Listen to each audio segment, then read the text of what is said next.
جیسا کہ ہم سب جانتے ہیں کہ محرم کا مہینہ شروع ہو چکا ہے اور 10 محرم یعنی یوم عاشوراء کے بارے میں نبی اکرم صلی اللہ علیہ وسلم نے بہت سی فضیلتوں کا ذکر فرمایا۔ آپ نے فرمایا کہ عاشوراء کا روزہ پچھلے ایک سال کے گناہوں کو معاف کر دیتا ہے۔ اس کے علاوہ بھی یہ مہینہ بہت خاص ہے۔ اس مہینے میں نیکیوں اور گناہوں کا اجر ڈبل ہو جاتا ہے، یعنی نیکیاں کرنے پر زیادہ نیکیاں ملتی ہیں اور گناہ کرنے پر زیادہ گناہ ہوتا ہے۔ تو کوشش کریں کہ اس مہینے میں جتنی ہو سکے نیکیاں کرتے رہیں، مثلاً 2 نفل پڑھ لیں یا صدقہ کر دیں، زیادہ نہیں 10-15 روپے، یا اگر یہ بھی نہیں کر سکتے تو ماں باپ کو مسکرا کر دیکھ لیں، کسی یتیم بچے کے سر پر ہاتھ پھیر دیں یا راستے سے تکلیف دہ چیز کو ہٹا دیں، یہ بھی صدقہ ہے۔ اور کوشش کریں کہ اس مہینے میں جتنا ہو سکے اللہ تعالیٰ کا کثرت سے ذکر کرتے رہیں۔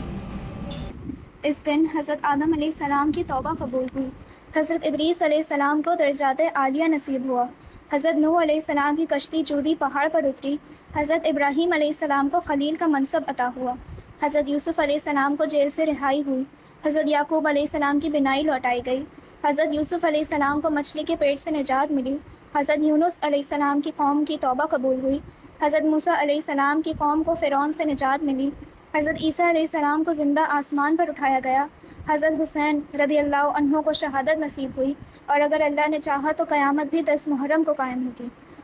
صرف عاشوراء کا روزہ رکھنا مکروہ ہے، کیونکہ اس دن یہود فرعون کے مر جانے کی خوشی میں روزہ رکھا کرتے تھے، اور آپ صلی اللہ علیہ وسلم نے فرمایا کہ جس نے کسی قوم کی مشابہت اختیار کری تو وہ اسی قوم میں سے ہے۔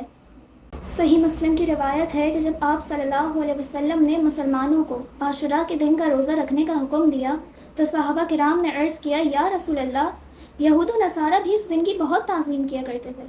تو آپ نے فرمایا کہ جب نیا سال شروع ہوگا تو ہم یہود و نصارہ کی مشابہت سے بچنے کے لیے نویں تاریخ کا بھی روزہ رکھیں گے۔